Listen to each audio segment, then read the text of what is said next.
چون شب دوم برآمد، شهرباز از دختر وزیر انتظار داشت که داستان بگوید و پای تخت بنشست. دنیازاد گفت: ای خواهر، حکایت بازرگان را تمام کن. شهرزاد گفت: اگر شهریار اجازه دهد بازگویم. پادشاه اجازه داد. شهرزاد گفت: ای ملک جوانبخت. صاحب غزال به عفریت گفت: ای امیر عفریتان، وقتی گوساله شروع به گریستن کرد و صورت خود را به خاک مالید، من دلم به درد آمد. به شبان گفتم گوساله را آزاد کن. همین غزال که دختر عمه من باشد به پیش من ایستاده و نظاره می کرد و در کشتن گوساله می کوشید و می گفت: همین گوساله را بکش که گوساله است فربه. ولی من به کشتن گوساله راضی نمی شدم. او را به شبان دادم. شبان گوساله را گرفت و برد. بار دیگر شبان نزد من آمد و بشارت داد و گفت: مرا دختری است که در سن کودکی از پیرزالی فن جادوگری، سحر و جادو یاد گرفت. چون من گوساله را به خانه بردم، دخترم روی خود را پوشید و شروع کرد به زار زار گریستن. سپس خندید و گفت: ای پدر، چرا که مرد بیگانه و غریبه‌ای به خانه آورده ای؟ من گفتم: مرد غریبه کدام است؟ گریه و خنده تو بهر چیست؟ دختر گفت: این گوساله بازرگان زاده است که زن پدرش او را با مادرش به وسیله سحر و جادو به گاو و گوساله تبدیل کرده است. علت خنده من نیز همین بود. اما دانی چرا گریستم؟ چون که مادر او را پدرش سر بریده. ای امیر عفریتان، چون من این را از شبان شنیدم، از خانه بیرون آمدم و از خوشحالی سر از پا نشناختم و رفتم تا به خانه شبان رسیدم.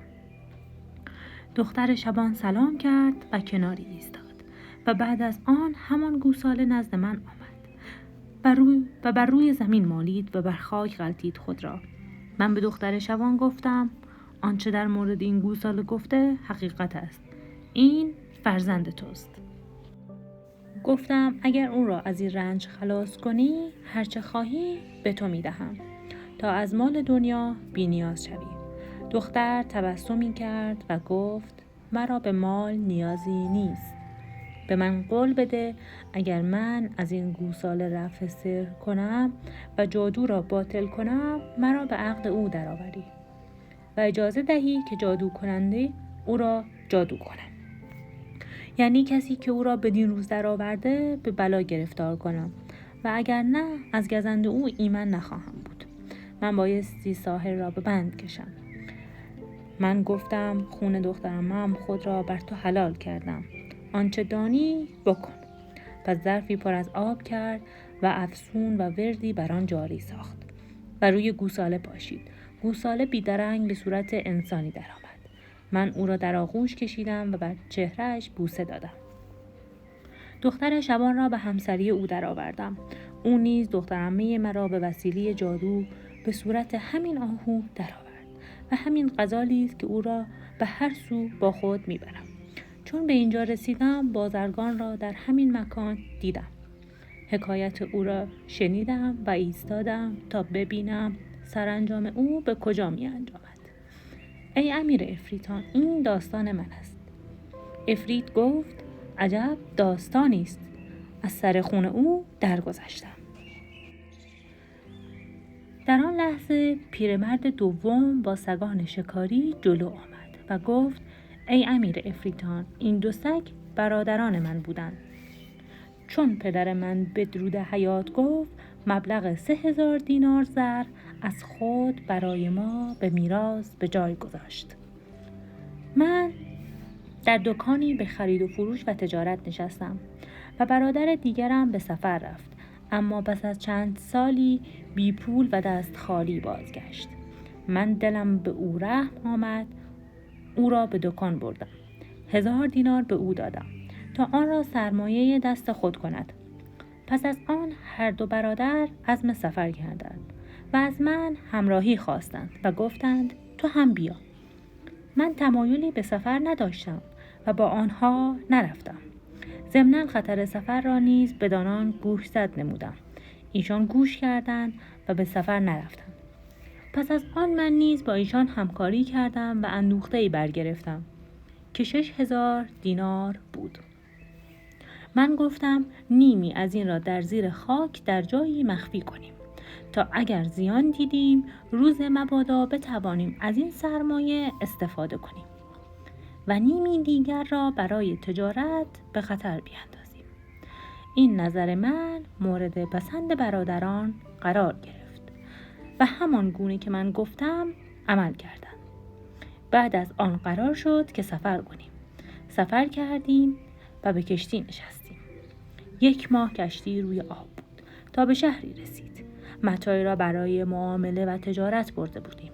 خوب فروختیم و نفع زیادی بردیم. سپس به قصد سفر به دریا آمدیم.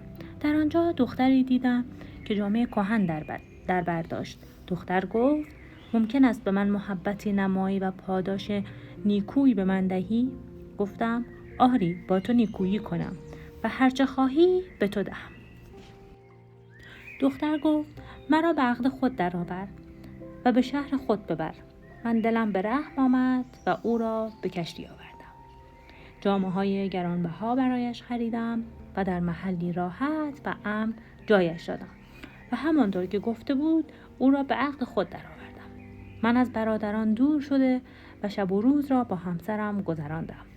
برادران از این وضع ناراحت شدند و در حقیقت حسد بردند و ناراحتی خود را در رو بودن و ضبط مال من پیاده کردند و از آن بدتر اینکه قصد جانم نمودند و شبی که من در کابین خود در کشتی خوابیده بودم مرا به دریا انداختند که ناگهان آن دختر به صورت پری درآمد.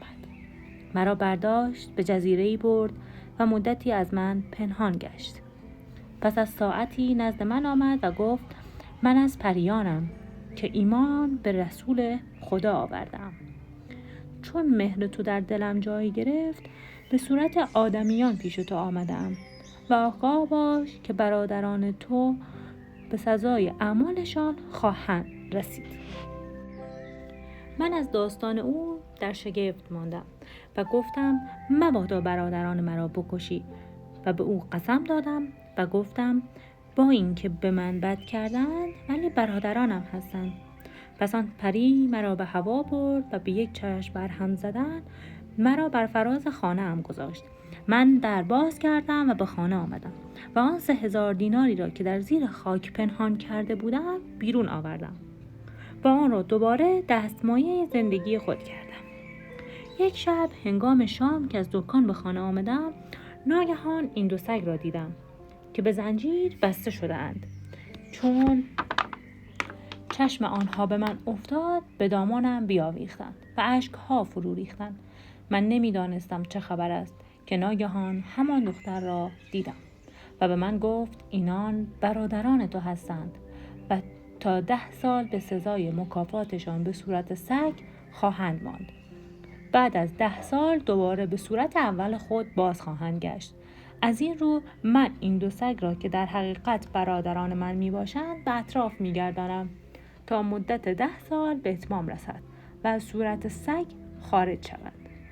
من گردش می کردم که این مرد را دیدم و سرگذشت او را شنیدم. خواستم ببینم که عاقبت کارش به کجا می رسد. سخن چون پیرمرد به دینجا رسید عفریت گفت قصه زیبایی گفتی. از 1/3 دیگر خون او نیز گذشتم و در این لحظه چون قصه به دینجا رسید بامداد بود و شهرزاد لب از داستان فرو بست. ممنون میشم منو سابسکرایب کنید.